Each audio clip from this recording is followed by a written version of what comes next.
What is going on YouTube? Joe here with Culination Media and welcome back for more CM Strats. Today we're going to be taking a look at Krookodile from the UU tier. I have a couple of different sets that I like to run with Krookodile, but today we're going to be looking at the one that I use the most often, which is the defensive build. Of course, there's a bunch of other sets you can run with Krookodile. Krookodile is actually a very versatile Pokemon this generation, and even in the last generation too. There's a lot of different options you can do with him.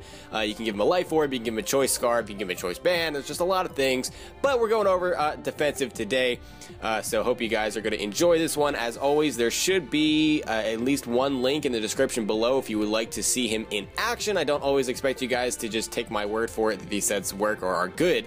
Of course, I wouldn't ever mislead you, but, you know, sometimes seeing is believing, or if you just want to see how he's played or whatever, the link is there for you guys. Now, before we get started today, as always, I encourage you guys that if you haven't done so already and you'd like to show some support to the channel and the series, you can always, leave a thumbs up or a comment down below if you have a suggestion for a Pokemon you would like to see featured in this series.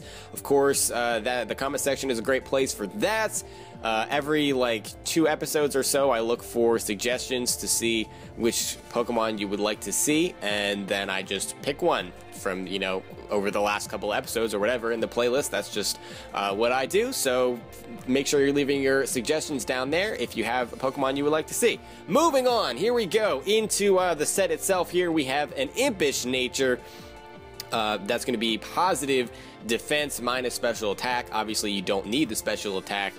There really isn't any other nature that I would recommend here as a defensive Pokemon. And first of all, we should probably take a look at the stats, his base stats. He's got 95 HP, which is actually pretty solid.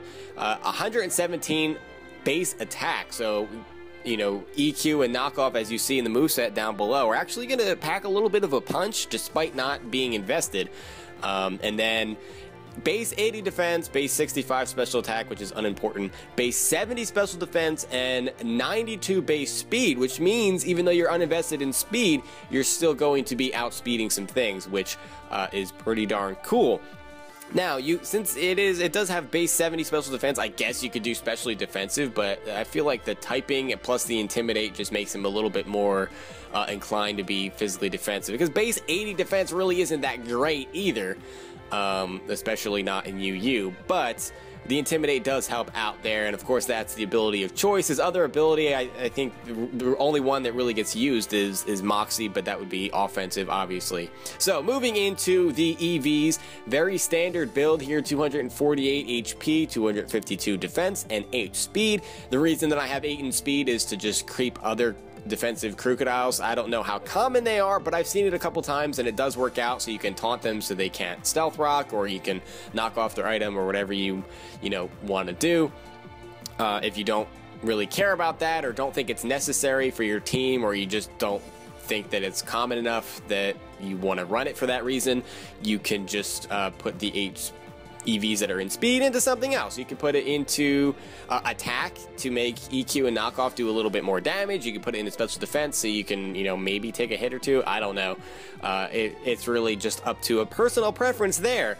Rocky Helmet is the item of choice that I like to use. Of course, Lefties is just as viable, and in fact, it may be more viable in certain situations just because Krookodile has no way to recover its HP other than rest. And rest is not on this set, so yeah. But I like the Rocky Helmet because with the Intimidate, you're usually taking a little bit less damage anyway, and you can switch in on hits and, lessen the blow a little bit and then deal some nice passive damage with that Rocky Helmet.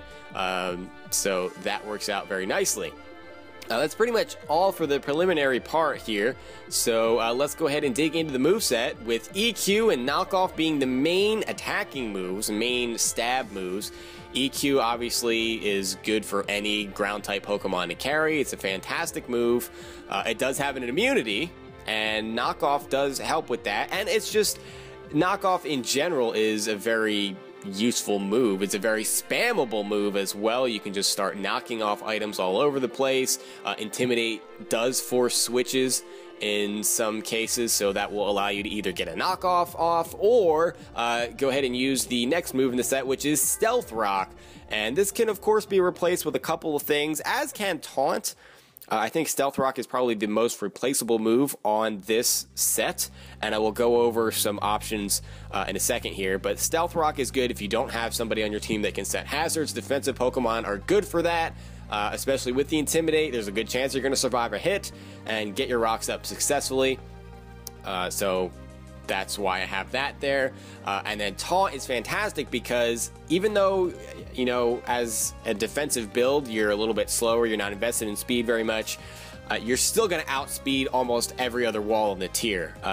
Most of them, if not all of them, are less than 92 base speed. We're talking about Florges and, you know, anything else that you'd want to taunt. Blissey, Aggron, whatever it may be.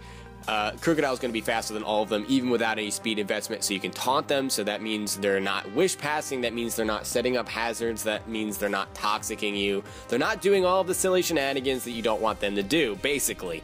And that's why I think it's more useful than Stealth Rock, because there's a lot of other Pokemon you could put Stealth Rock on, you can put it on faster Pokemon even, like Infernape even, but Taunt, I feel like it's invaluable.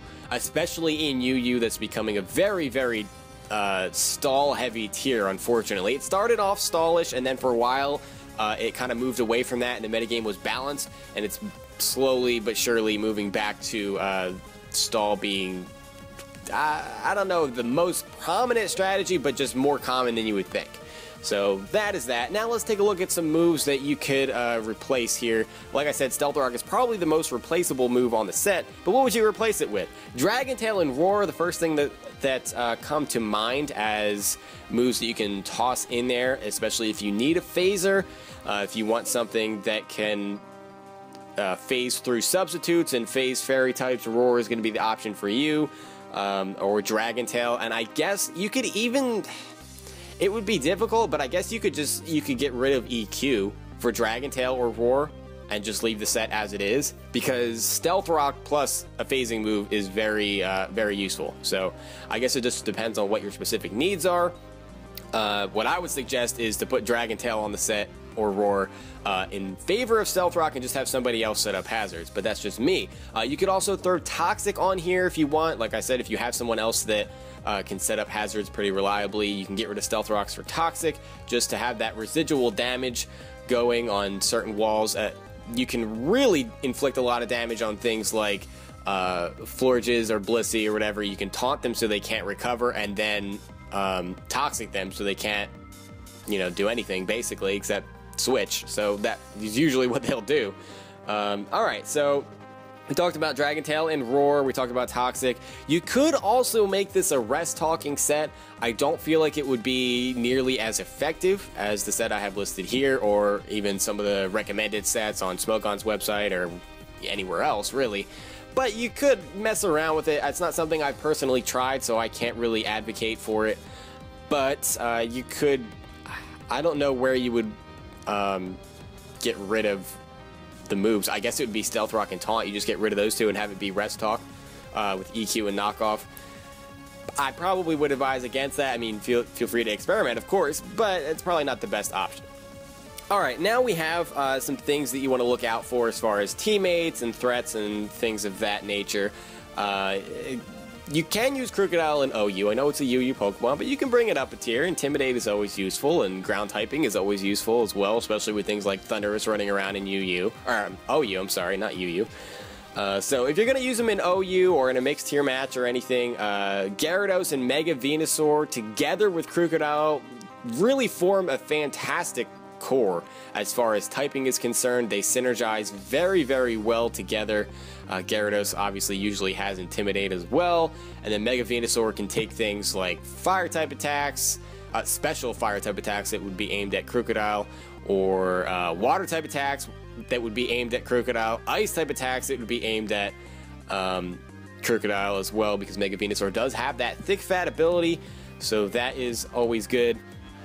Wish support is something that is not necessarily essential to Krookodile's success. You don't have to have it, but it really helps in keeping Krookodile around a lot longer. Regardless of what tier you're using it in, it is prone to being worn down, especially if there's something like spikes on the field and you're switching in and out to get intimidates and such, and you don't have lefties either.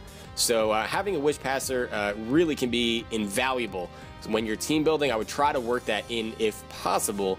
Clefable in OU, Jirachi, Vaporeon, and Florges in UU are good options. Of course, there's Chansey and Blissey, but I will never, ever recommend that you use those two. I think they're both disgusting, personally, so I wouldn't recommend it, but I guess they're options, too. So, yeah, there's that. Now, there's also things that benefit from Stealth Rock. So anything that you could add to your team that would really appreciate the Stealth Rock support, obviously because it's on the set, those are teammates that you would want to pair with Krookodile. And I'm talking about sweepers for the most part. They really appreciate that because Stealth Rock will break Focus Sashes, it will break Sturdy, it will sometimes just get Pokemon into a range where you can just kill them off with whatever your, boosted attack is. So we're talking about Dragon Dance Haxorus, SD or Nasty Plot, Lucario, Dragon Dance Scrafty, Nasty Plot Mega Houndoom, things of that nature. These are all Pokemon that benefit from Stealth Rock being up on your opponent's side of the field. Of course, that really applies to a lot of Pokemon. Stealth Rock is a great way to support the team. It just so happens that sweepers tend to appreciate it a little bit more. And I feel like this episode is a little bit short, but that is really all I wanted to go over. I covered every point that I really wanted to touch on. I'm sure I missed something in particular that I wanted to talk about, but it's not in my notes, so I must have just left it out. So there we go. That is the Krookodile set that I like to use. Like I did mention, there are other ways to use Krookodile. There might even be a better way to use him defensively, but that's just what I use, and there is the link down below if you want to see the battle that he was in, or a few battles, or whatever I put down there. I don't know, if I even remember. If I do forget to put the link in the description, please let me know in the comment section, because sometimes, I just edit these and throw them up and forget to add that link in, or I leave the link in from the previous episode, which would be bad. That would be bad, because you don't want to see Durant killing things. Well, maybe you do. I mean, it's kind of fun to watch Durant kill things, but that has nothing to do with Krookodile. So anyway, yeah, that is going to close out this episode. I hope you guys enjoyed. If you did, I hope that you are leaving a like rating or a comment or a suggestion for a future Pokemon to see on the series and all that fun stuff. But I will see you all next time. So until then, game on.